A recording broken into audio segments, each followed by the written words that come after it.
Hello, ladies and gentlemen of the internet and of YouTube, and welcome back to Final Fantasy Chronicles of Eno. I am your host and game master, as always, Skajarmas, otherwise known as Toneshift, and with me today we have our full assortment of players. We have Hades Shadow 92 playing Thanatos, our male human Dark Knight. Greetings. We have Darkness playing Alistair, our male human paladin. I have returned. We have Tom117Z playing Neothil, our female Elvon Ranger. And in the time since this session and last, Mika got eaten by a giant zombie goobo. You had to She bring did. that up. You motherfucker. Twice, actually. Lose a destiny point. I'm kidding. No. And Refuse. last but certainly not least, we have Luminous Starlight playing Rocket, our female cyborg chocobo warrior. And now Nocturnal.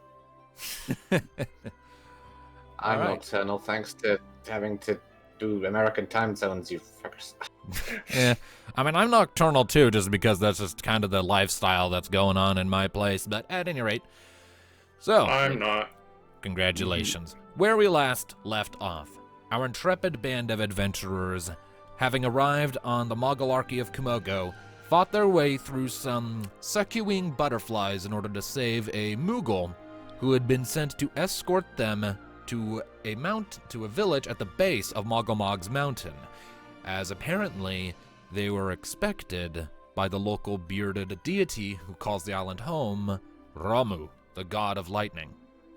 After a comical meeting with the chieftain of the Moogles and a not-so-comical nightmare presumably caused by Diablos to demoralize the party, the group ventured up the mountain, encountering a few odd issues along the way, before eventually reaching the summit, being briefly spoken with by the seven jesters, and then advancing into the grove of Ramu's crystal of light. Unfortunately, Sauron was up to summit. Upon their arrival, Ramu, without physically manifesting, enveloped Alistair in light and successfully severed the link that he had to Sauron from way back when Sauron had managed to place when Alistair had taken the parasite that had been Elizabeth into himself. There had been a link to Sauron still left that Ramu then severed. As the link was coming undone, Sauron was just able to send a... Bless you. As the link was coming undone, Sauron was just able to send a weakened shade of himself through to confront the party. An intense battle ensued that the party was victorious in, taking down the shade, albeit with some difficulty. And some slight overkill. Definitely. In the aftermath of that battle, with the dust clearing, Ramu then formed, announcing that the party had come quite some way for answers, and it was time to get them, and that is where we shall begin. So, we come in with you all still a little on the tired side from your battle with Sauron, but nonetheless, good to go, for the most part, with Ramu looming over you, a kind smile on his face. How do you proceed? Alright, so what were the last words said between us when the last session ended? What Ramu said was, essentially, you have all come quite some way for answers, and it is well past time you got them. Or something to that effect. Catch up to where the hell we were, because it's been a couple weeks. Well, apologies for the mess. Oh no, it's quite alright. You proved yourselves quite valiantly in that little scuffle. I am very impressed. So, Alice's link, it's gone for good? It is severed. Unless a new one is created by force, it shall trouble you no further.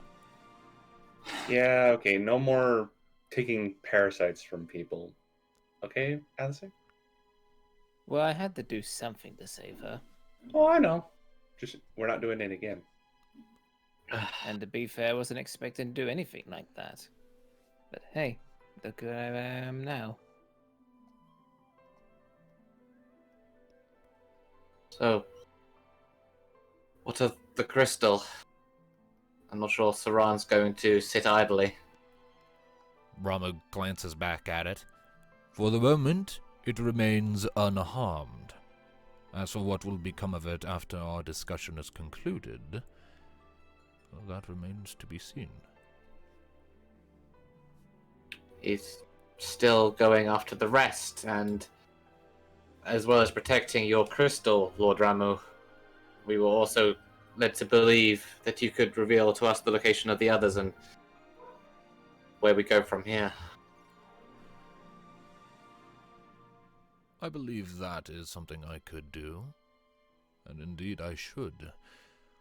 After all, and his eyes settle on Mika, my good friend Leviathan entrusted one of your number with a shard of her essence.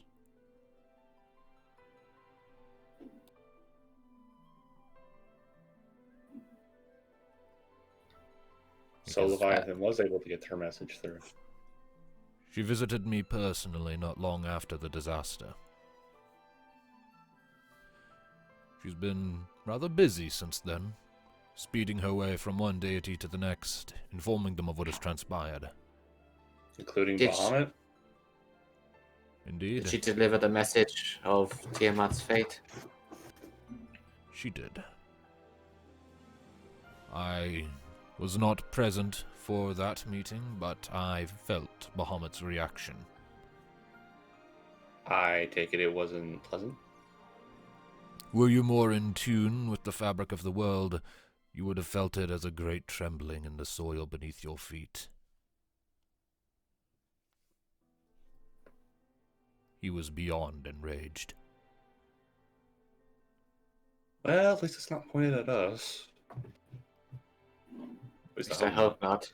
Bahamut may be of a fiery temper, but he is not one to point his anger where it is not due. Saran and Diablo is responsible for her. Though, Saran... Lord Ramu, it said that you know much. Indeed, I am the keeper of tales and knowledge among my kin. Do you have any insight into Saran, Murasan, whatever he calls himself these days? What's he doing? The way he has conducted himself, he's not always been quite so on point with his boss. Unfortunately, despite everything I know, I cannot claim to know the hearts of men so thoroughly. And though in body he has become an eidolon, in soul he is still very much a mortal man. His motives and his methods are unclear to me. But you do have the right of it. Whatever he is doing, it extends beyond Diabolos's ideals. Well, Diabolos is on some level aware of this now. Indeed, and I fear that may have spurred some things to happen sooner than they otherwise would have.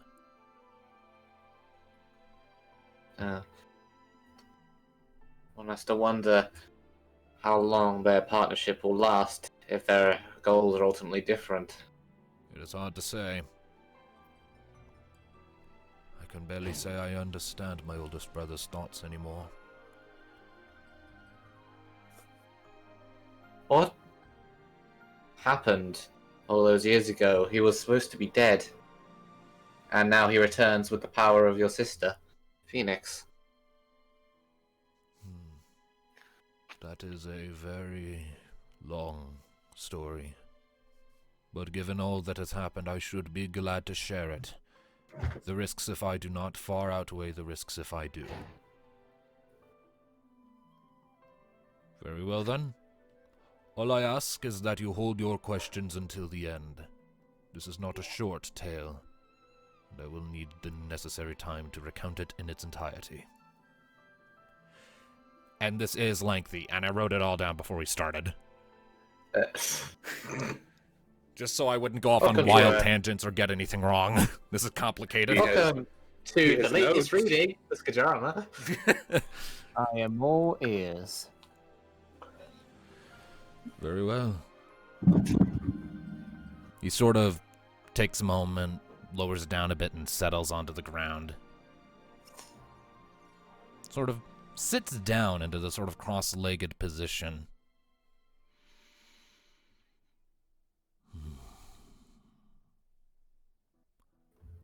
Hundreds of thousands of years ago, the world was a formless mass of dust and wind.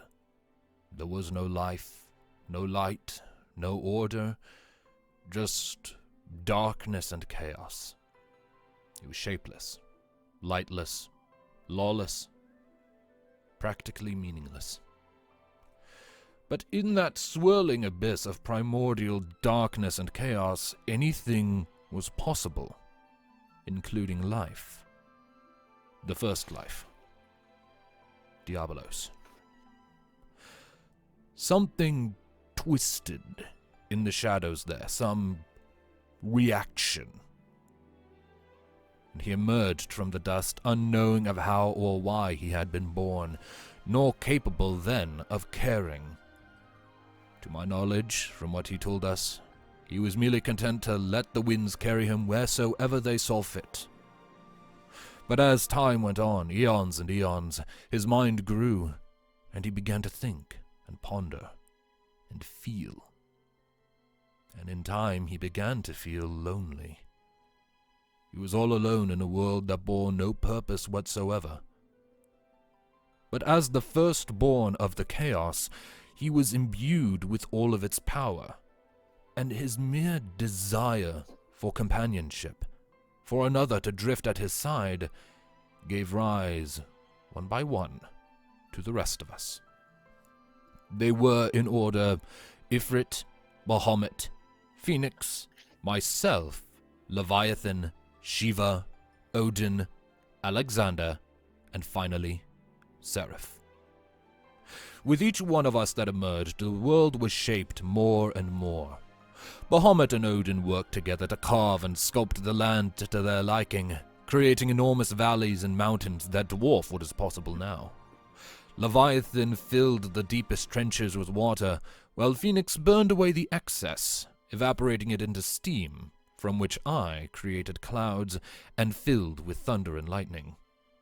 Shiva created ice and snow to add beauty to the world, while Alexander guided our hands at every turn, being the genius architect among us all.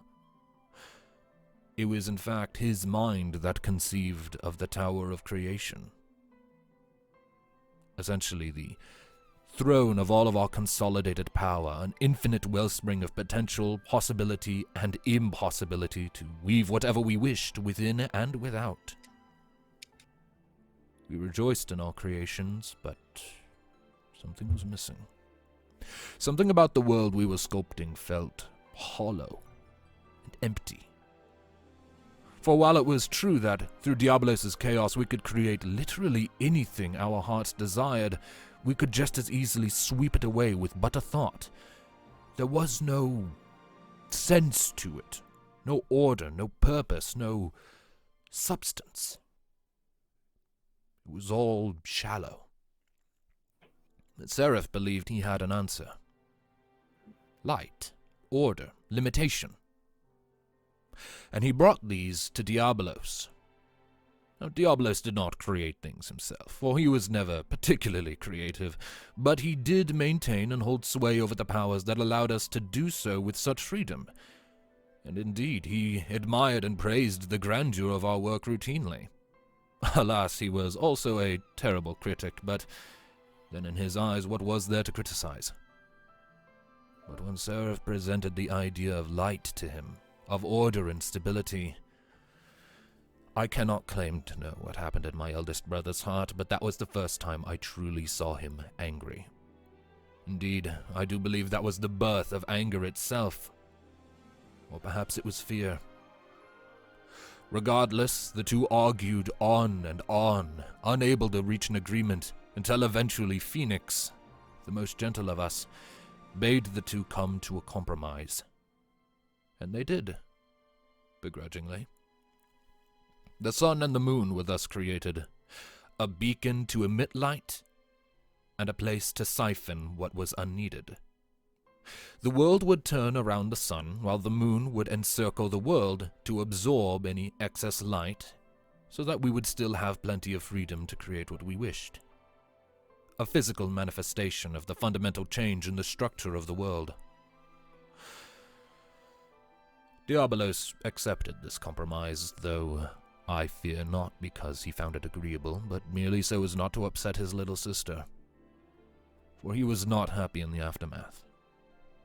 He began to grow withdrawn, distant, cold. We all tried to reach out to him in our own ways, but he often rebuffed us.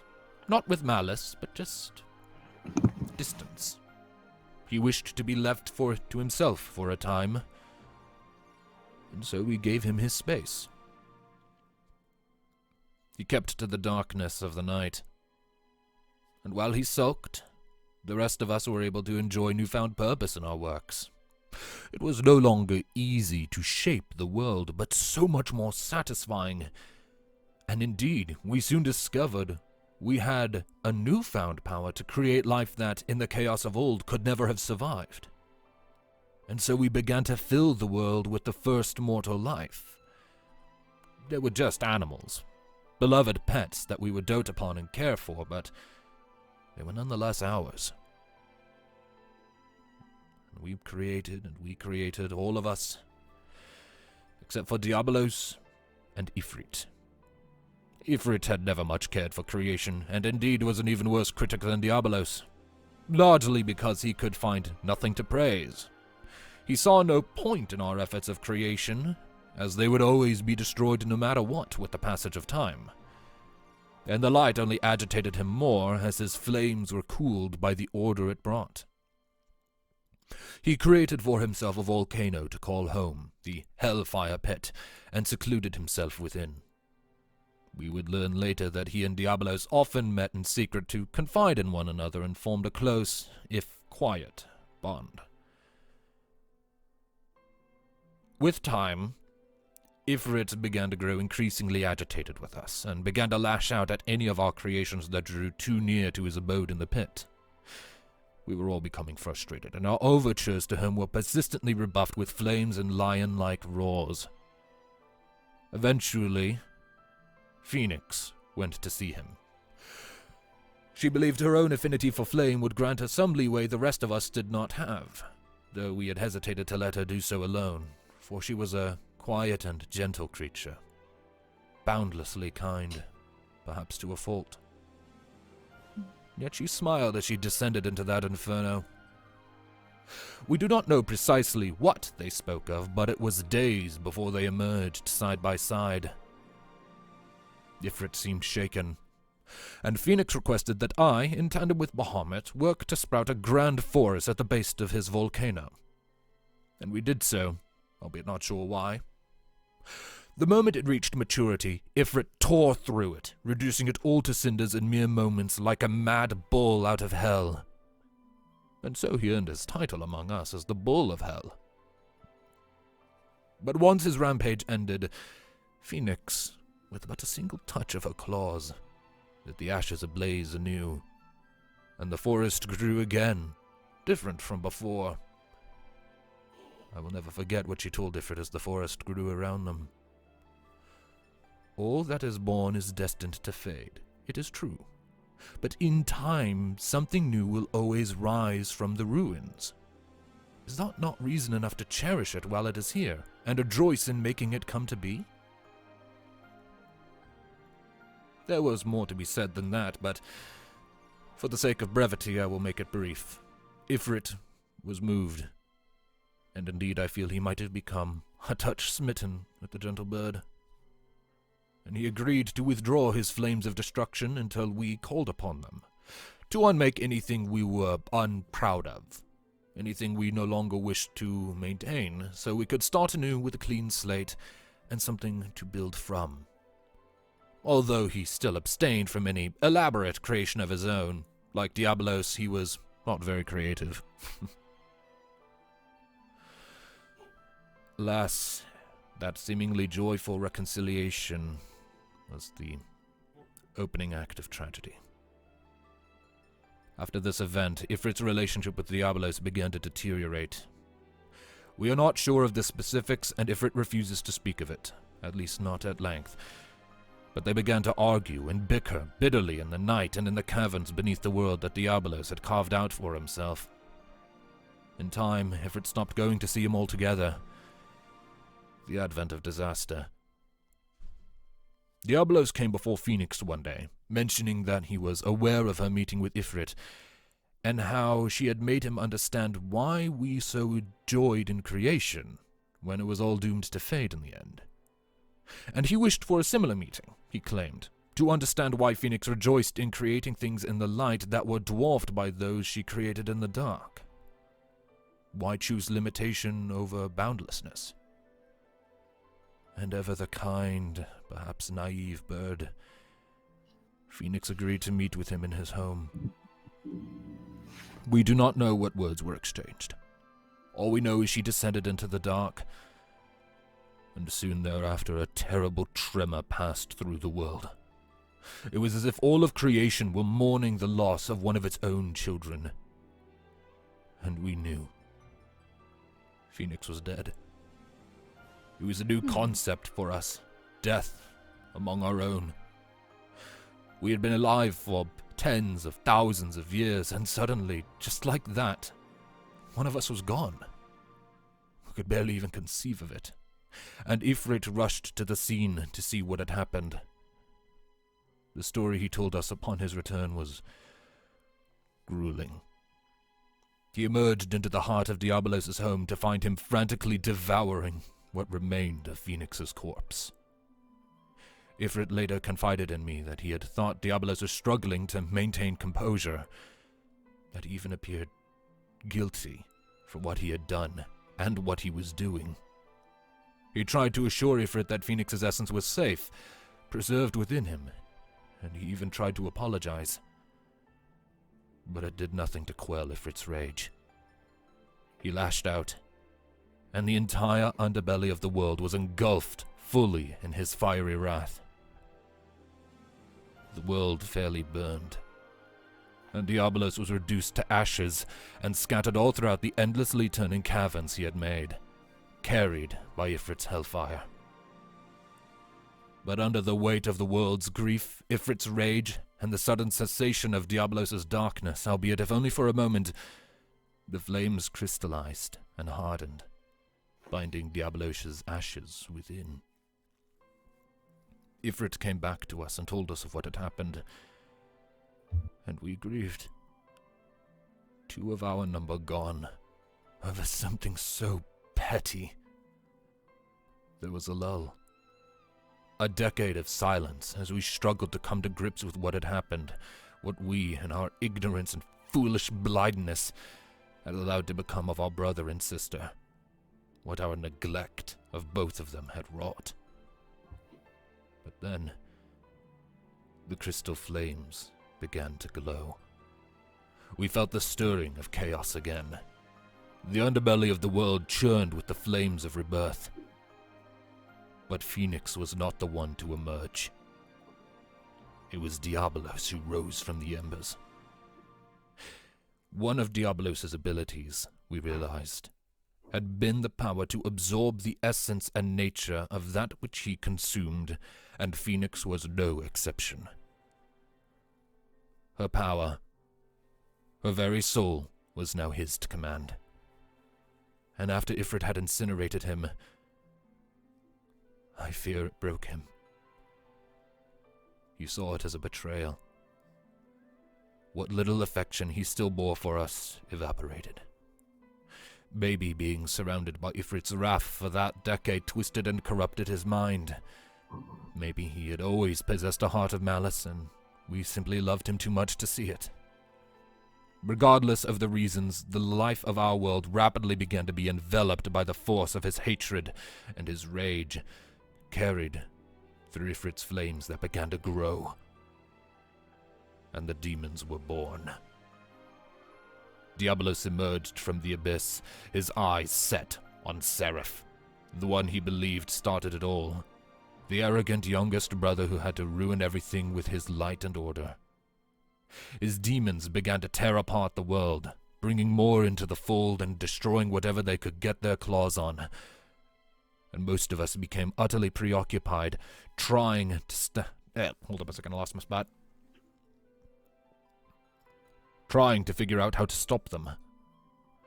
And Diabolos, with all of the power he now had, the might of two gods in one... Who the hell changed the music?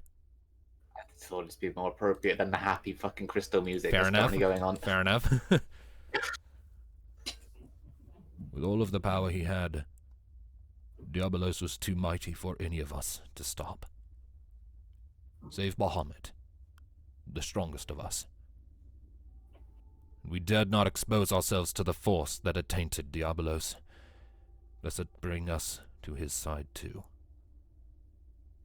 Seraph, figuring that Diabolos was coming for him to consume him and gain control of his light to snuff it out for good, met with Alexander to come up with a plan. And the two soon formulated a decision to safeguard the light and permanently keep it out of Diabolos' hands, that he could never regain enough power to eradicate the rest of us. All of Seraph's power, all of his light, he entrusted unto Alexander, who then scattered it all across the world into the lives we had made. If Diabolos wished to reclaim his full might and begin anew, then he would need to first destroy his own world. And we knew this would slow him down, force him to hesitate, and we prayed, naively, that it would convince him to abandon this course. As ever, we were fools. Once the light was scattered, Seraph went to confront Diabolos, but was not even given a chance to speak. Diabolos slaughtered him on sight, overpowering the now powerless god in an instant. And again the world quivered in mourning. As before, Diabolos consumed the body, only to find nothing but empty flesh and a hollow soul awaiting him. There was nothing to empower him. Infuriated, he sought Alexander for answers. And once he had them, he deemed Alexander too should be consigned to the earth. Though Alexander fought back valiantly, Diabolos eventually overpowered him as well, and reduced him to shrapnel and scrap scattered across the world. For a mercy, Diabolos could not devour him, for he was not of flesh. At last, the rest of us had managed to force down the demons enough to refocus our attention on our rampaging brother. Bahamut, with a host of newly created dragons at his side, flew forth to confront Diabolos and keep him away from the Tower of Creation. As the last place in the world that remained akin to how it all began, unbound and limitless in its possibility. If Diabolos claimed it, he could unleash that power, and it would be a simple matter to wipe us all out of existence with but a thought. They clashed, and many dragons were corrupted by Diabolos' power, and many of them still remain in the world to this day. But in the end, Bahamut was mightier, and with one great blast, he eradicated Diabolos' body completely, and tore a massive gouge into the land. Though we knew that Diabolos was not truly gone. The glow had yet to leave the crystals he had risen from, and his ashes remained within. In the hopes of ending the threat once and for all, Odin descended into the abyss to strike at the heart of the crystals and end Diabolos for good. But the corruption was too great, and only by the sacrifice of his steed Sleipnir was Odin able to escape.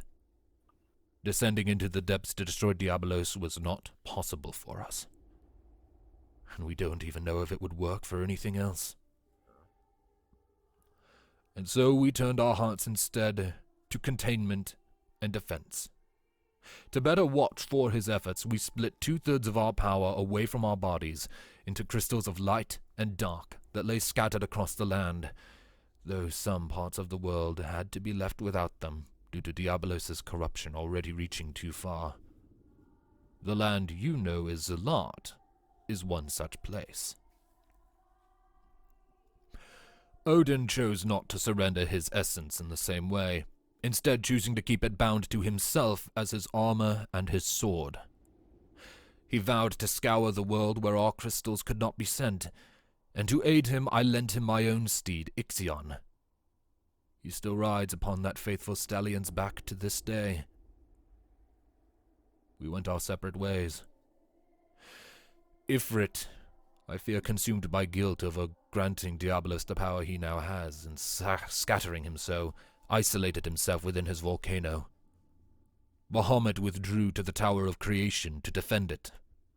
Shiva took to the north, while Leviathan took it upon herself to ensure we never lost touch with one another, so that we could always coordinate, and so that this tragedy could never be repeated. While Odin ventured forth to aid our creations in quelling Diabolos' minions wherever they might emerge outside the reach of men. And in time, the light that Seraph and Alexander had poured into the world began to grow and weave itself into the life we had created. And the mortal races came to be. Though all bore darkness in their souls, they yet bore an equal measure of light, and divinity as well, marking man's remarkable potential. And we took it upon ourselves to not only keep Diabolos at bay, for our sakes, but for the sake of the mortals as well. For so many of our brethren perished to safeguard the light you all carry, and we would not see it squandered. And so began the world as it is now. In the hundreds of thousands of years that have followed, we have stood watch for Diabolos, and thwarted many incursions of his, many of which that fell well outside of your view. But we knew it was only a matter of time before he marshaled his strength completely, and with the power he absorbed from Phoenix, it is all but impossible to truly be rid of him. His ashes lay sown into the very roots of Eno, and none has the power to stand amongst the amber long enough to destroy them. He is, in every sense of the word, immortal. We can destroy his body all we want, but so long as his ashes remain sown into the earth, he can marshal his power over time and rise again. And it seems the time draws near for the next calamitous clash.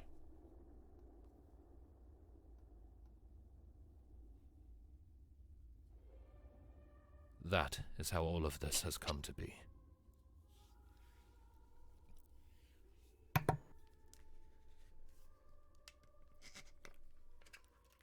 Did I get that story over? Yep.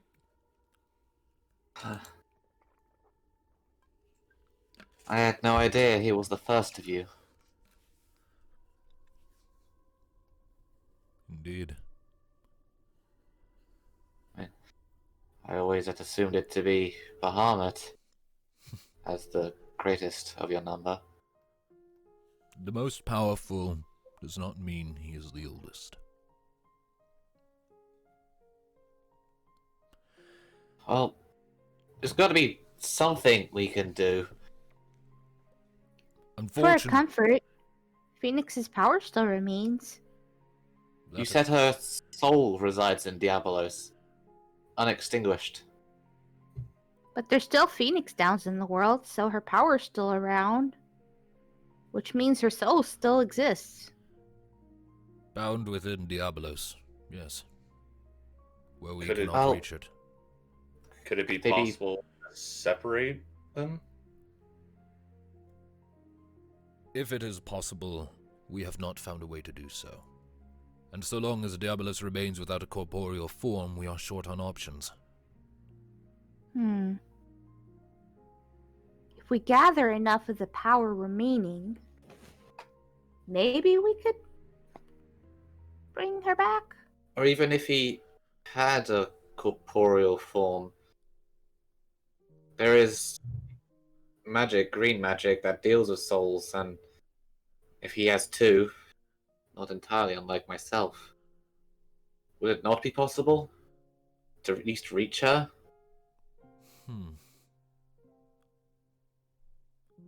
afraid on this matter, I do not know.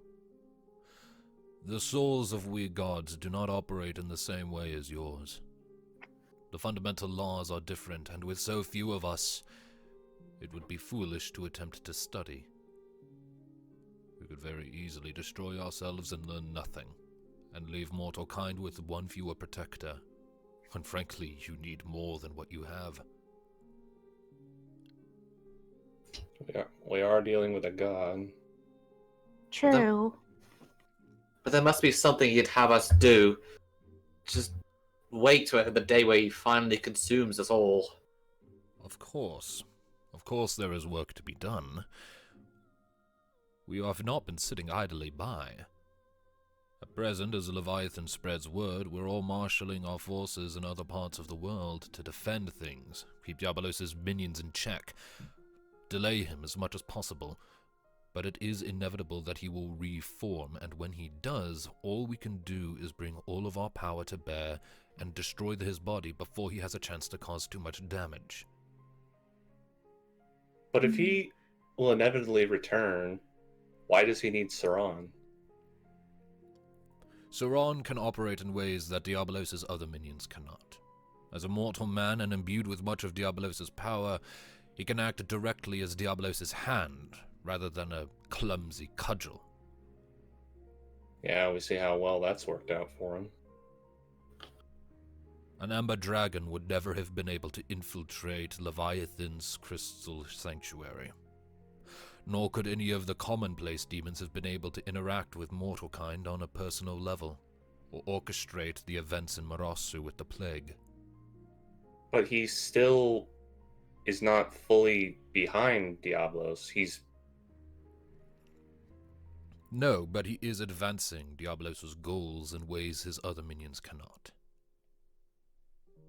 It would seem, if I were to hazard a guess, that he means to destroy the crystals to weaken all of us, so that when Diabolos reforms, he will have as little opposition as can be hoped for. And Sauron can position himself in ways no other minion can.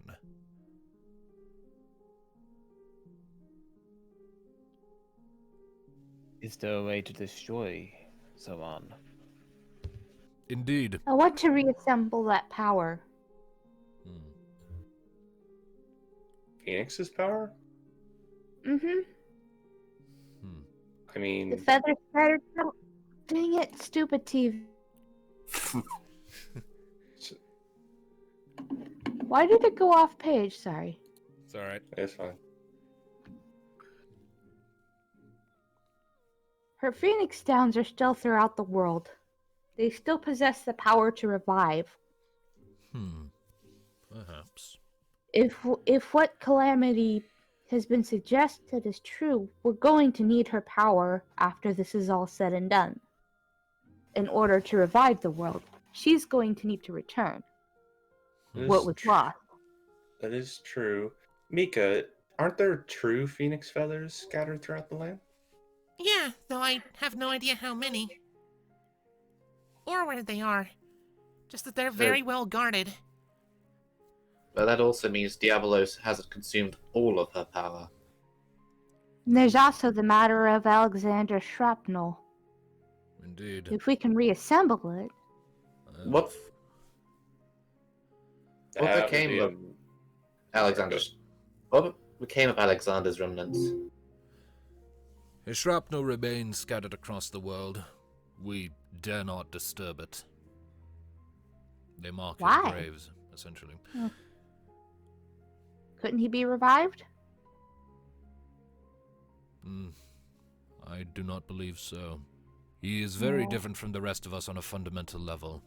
A literal living machine. The concept behind all of your people's magitech. There is no flesh or blood that flows through his veins. He was a computer from top to bottom. Oh. There would be no Never- soul to reconstitute, unfortunately. Even with all of the shrapnel brought back together, no creature alive could ever hope to reassemble the literal god of machinery. Not even I, with all of my knowledge, could hope to do justice to such a magnificent assembly of so many moving parts. That's a shame. Alexander may not be, but Phoenix, going back to Phoenix, Lord Ramu, you know a lot about this land. Would you know where the feathers are? Alas, though I am very knowledgeable of the world and many things within it, I am not omniscient. And the movements of the feathers have eluded my attention for quite some time. It was considered in our best interests to remain oblivious as to their locations after we scattered them. The hope being that, in the event any of us were corrupted by the amber, we would not be able to tell Diablos where we hid them. Preserve what little remains of our sister. I'll reassemble them.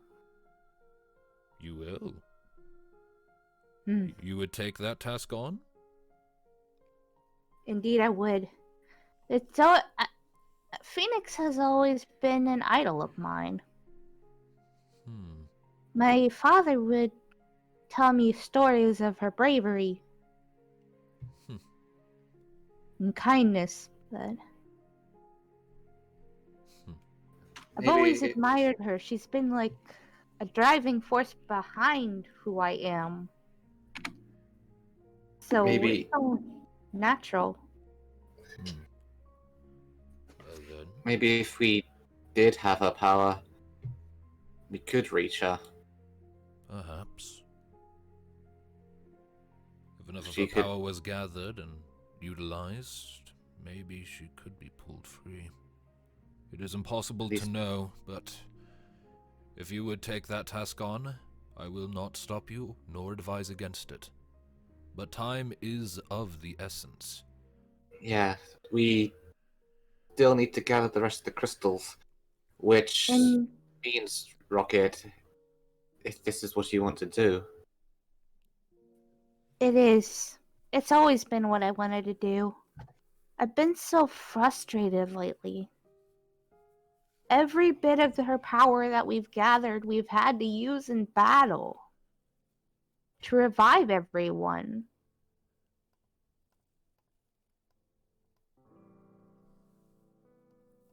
It'd be nice not to have to do that for once.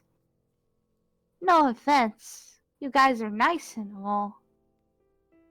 But if we use all her power to revive us in battle, And there'd be no then hope that of doesn't getting leave it. much. So the power we have used thus far, a fraction of a fraction within these Phoenix Downs. Mm-hmm. But if you intend to find these true Phoenix Feathers, Rocket, it would be a journey you make alone. At least for a while. Yeah. And I wouldn't necessarily be alone the whole time. I can think of a few people who I could probably get to help me out. Hanata, perhaps? And Mm-hmm. I Jinri have and the others. Although Jinri would take some convincing. So, there, in Volia, to meet us about the crystals. Okay. Exactly. If it would be of help, there is someone I would recommend you seek out. Okay.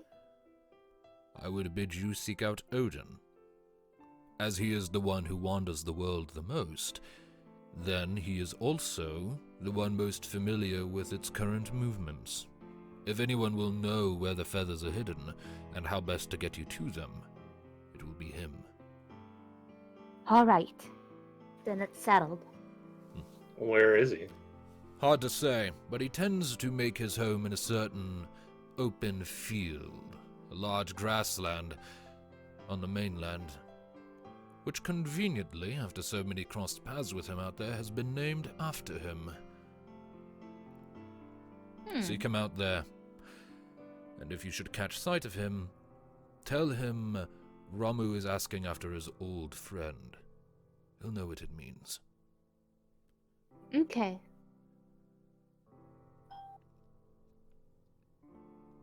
As for the rest of you, if it is your goal to seek out the remaining crystals, then far be it from me to stop you. Keeping them on the move will keep them away from Diabolos. Keeping them consolidated in one place will mean more power can be brought to bear when he manifests. whenever he makes his final move, whatever it may be.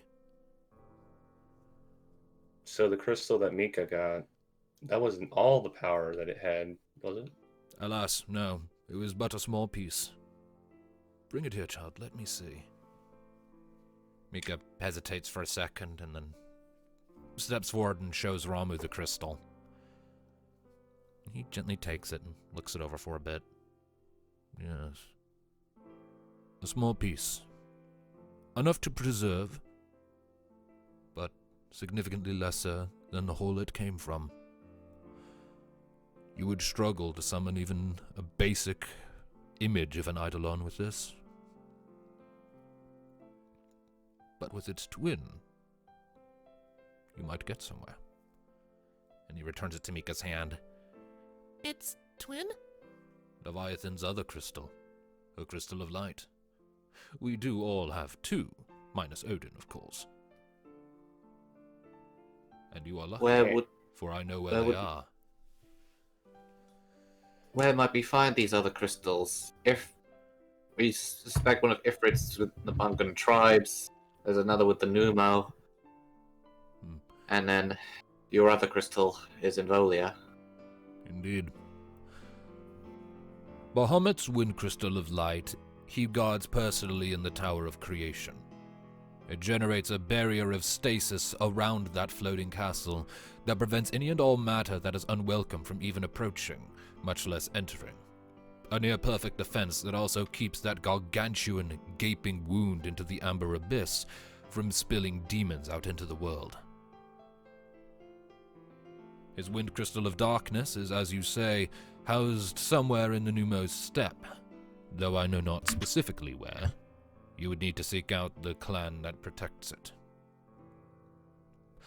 My thunder crystal of darkness is in a heavily guarded shrine hidden in Ixion's spine. A never-ending lightning storm has raged there for thousands of years.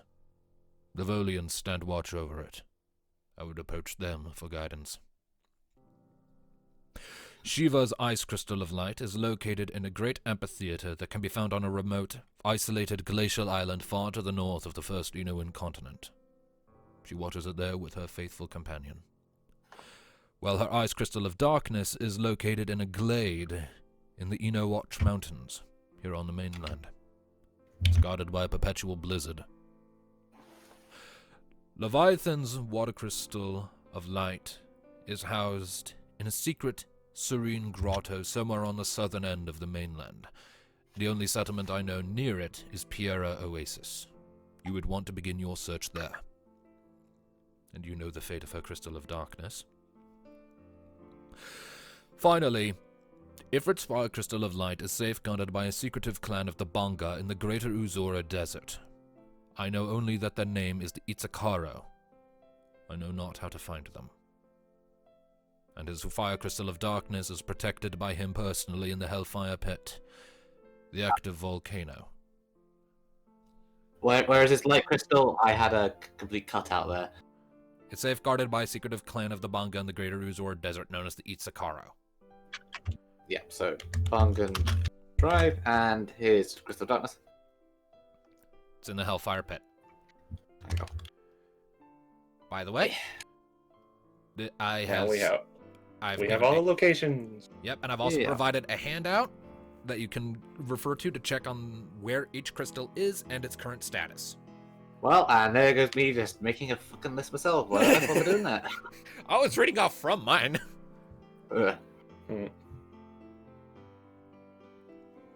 Fair enough.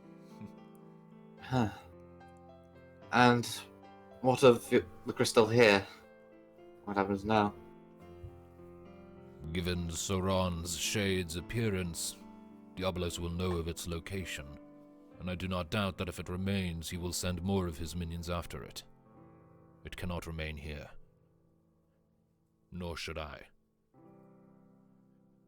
He turns to the crystal, points his staff towards it, and a faint purple light begins to glow around both of them. There are a few crackles of electricity. The crystal glows brighter and brighter. The air around you starts to warm up. before, with this slow descending note, the crystal shrinks down to something that could fit in the palm of a hand, before drifting back to Ramu and landing in his. As you lot have proven yourselves so capable, and with the potential I sense in all of you, I would entrust my crystal to you. One of you.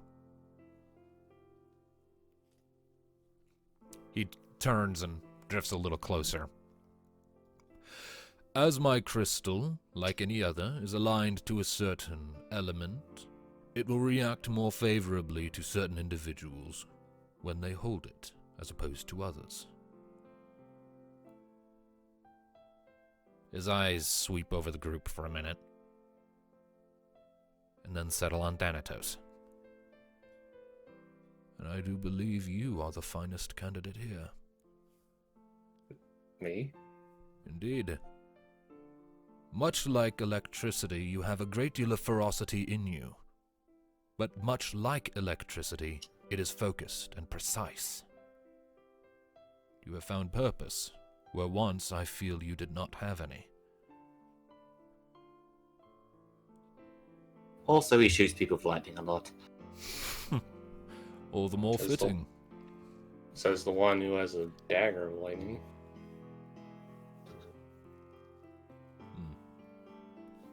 He just walks up. Ramu lowers the crystal down into your hand. Guard it well. I will. Na na na na na na na na na. Nice, Tom. Ramu then turns to the rest of you. Now, unless there are any other questions, I do believe our One. business very well. Bahamut's win crystals of light and the Tower of Creation. How would we even start with that? I would advise you to save that until you have all the others. Doubtless, when Diablo decides to make his move, the Tower of Creation will be his target. Son of a bitch, this means I get my summon last. When all the other crystals are accounted for, I would bid you seek out Odin. Speak with him, and he can open a bridge to the tower himself. And Ifrit in the fire pit? He will be difficult to approach, I fear. Though we keep in touch with one another, his correspondence is often the quietest. He will be unreceptive to visitors. All I ask is that you try to have some patience and understanding with him. He has much that weighs on his heart, and he reacts to grief with anger. Understood. I know how that feels. Alright then. I suppose, Rocket, when we seek out Odin ourselves, is when we will reunite. Mm-hmm. You sure about this? It's... Absolutely. well... Mika just comes be up careful. Mika comes up and gives Rocket a big hug around the neck. I will miss you guys. I miss you too. But this has to be done. You just take care of yourself, alright? I Don't- will. Don't worry about that. I will. And may our paths cross again someday. Don't talk to strangers, eat all the geisha pickles you want, and if something bad approaches you, kick it really hard. Okay.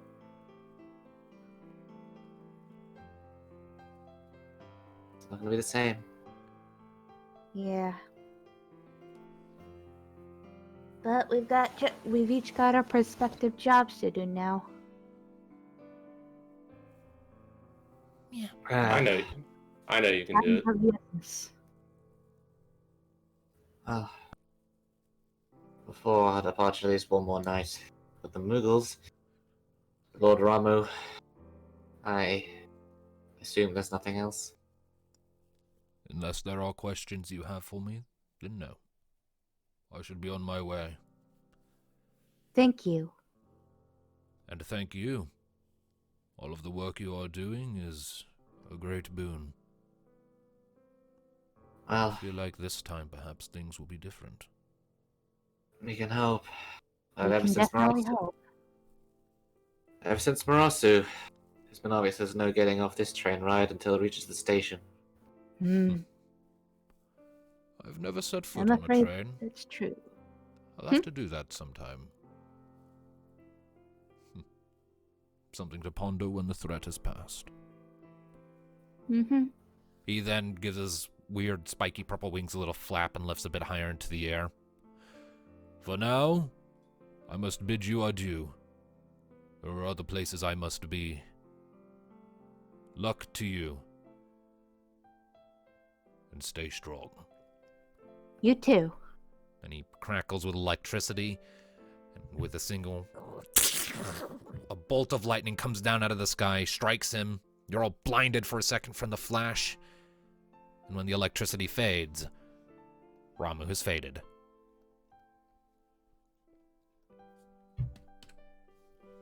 Alright, let him show off. Well, What do we do now? We set out from here.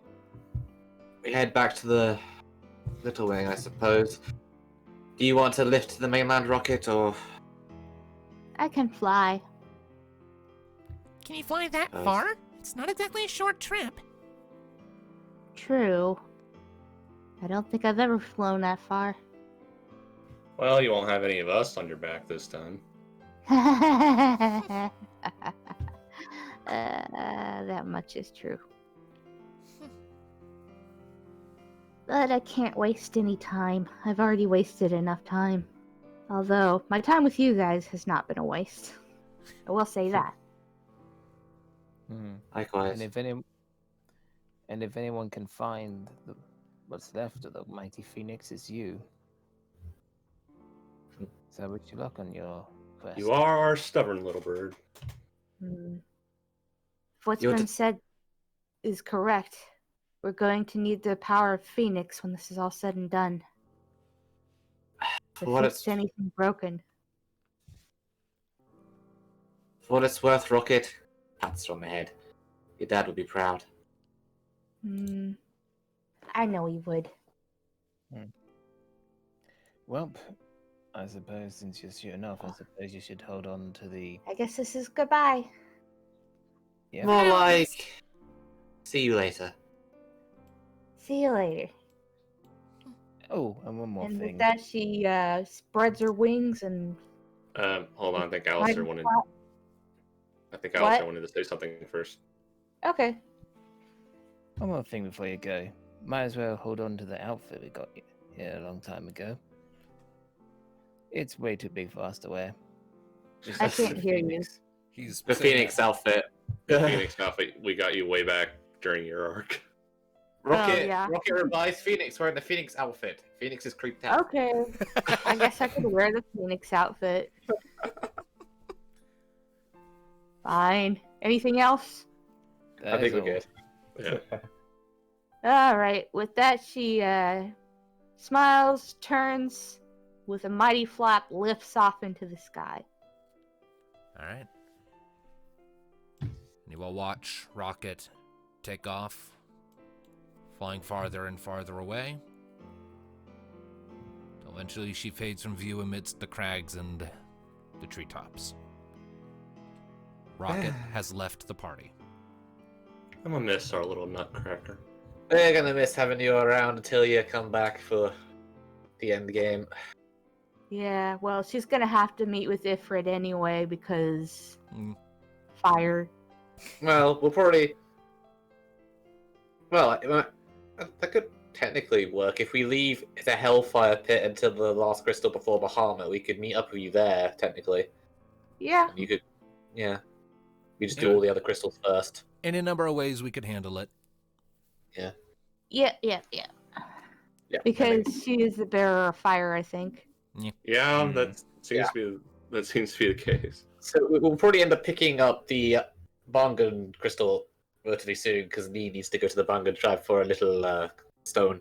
Uh, Yeah, we can pick up the other crystal and then just when we go Yeah. look for it, Rocket can return or Right. whenever she wants to return. Right, we can discuss But all of this a little later, though, but for now we're still in session. So, Yeah. Yeah. So, Also, so if I'm a bit quiet, I had it on pushed for talk because there's a bit of background noise. it's fine. That's right. I suppose we're heading back to the Little Wing. Indeed. Yep. And before we press too much farther, Lumina, it's been a great joy Yeah. having you aboard. If you want, Yeah. if you want to hop out of the call, you are welcome to do so. If you want to hang out just to spectate, you are welcome to do so. I'm fine either way.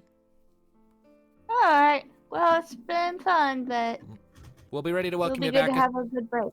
Yeah, we'll be ready to welcome you back as soon as you're ready to come back. So just let us know whenever Okay. that time comes. Okie doke. All right. Ta-da. Bye. See you later then. Bye. Oof. Oh. I don't think the Discord end call sound has ever sounded quite so heavy before. Yeah.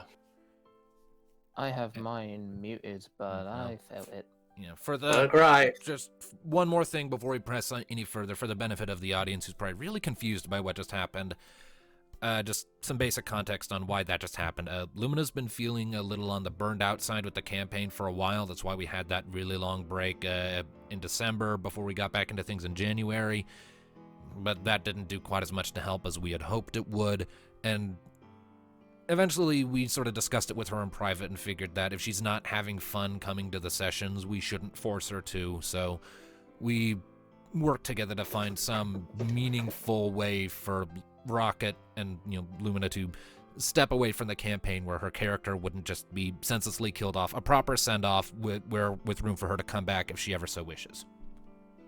So, And we ultimately landed on when we approached the end game, she's going to come back for that. By the sounds of it, yeah, when we everything. go bit for it out by a bit.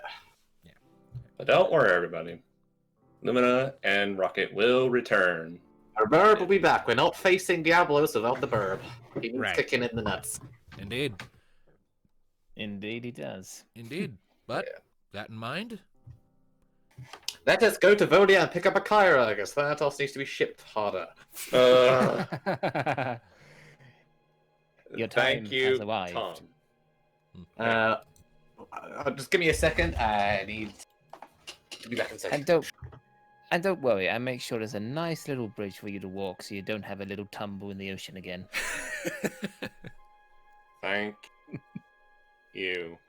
Now, let's You're see welcome. here. What are friends for? Mm-hmm. Okay, here's the crystal locations. So the Eno Watch Mountains, I'm just doing this while Tom's out, are in the northwestern part of the continent, not far from Batay.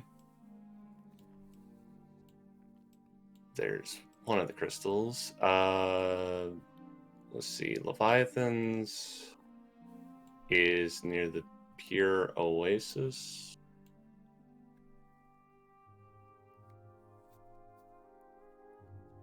I don't think I see that one. it's down in the south. It's to the east of the Badlands. I returned, and Freddy is in a box. All Oh. right. Yep, there it is. That's way down there. Alright, what did I miss? Hades Oh, was we were just just- confirming some of the locations. I was just looking at the So- map and see where all the crystals are. Yeah, I mean, Vodia is our next one, which is Ramu's other thing. So you'll be the first to use your summon, Thanatos. And making sure there's some proper platform for Thanatos so it doesn't tumble in the ocean. Yeah. The Ixian Spire. Ixian Spine, it's That right there. Ixian Spine, that's to the north of. So we're meeting Oh, yeah. the B team in Viala. We can pick up Kyra there, and we send them. When we hit the Ixian Spine, we send them onto the one afterwards, I guess. Which I guess will be in the greater Urzian Desert. Which would be the Bongan tribe. You can also do her little romantic schemes for there. Also, but there's also the Numu homeland we can send them to. That's closer. Numa, which is Harmet's other crystal, which is one of these. Well, so from Viala, yeah, I suppose we could do it in order. We hit the Numo, then we hit the Bongans. Yeah, hit the Bongans with the Greater User Desert, then At to which the point we'd have Ramu finished out, one of Bahamut's, which was the closest one after that. the Pierre Pierre Oasis, where not Shiva's, Leviathan's last crystal is. Which would give Mika her summon, which would give her Tsunami.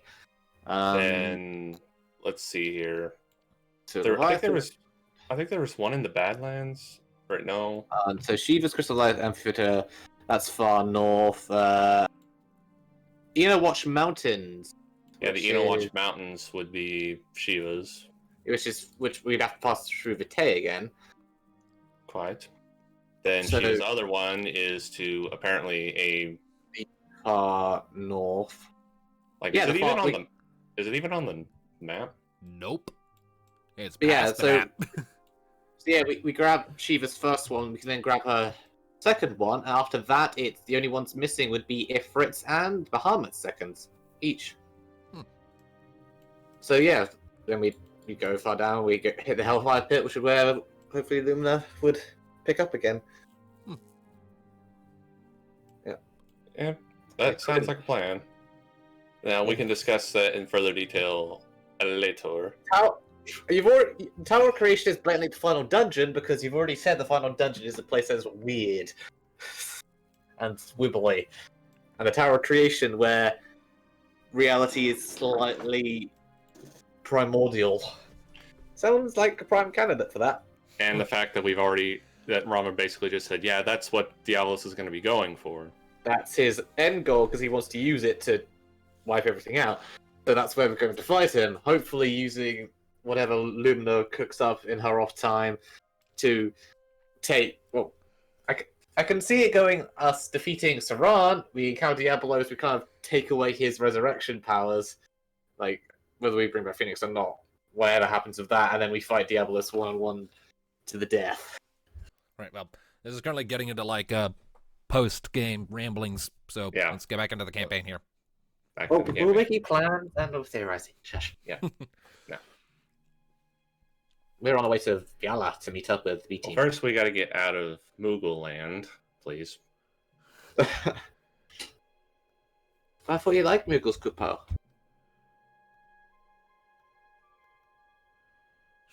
So, back to the Little Wing, which we asked them to bring it back to the city. Did they do it?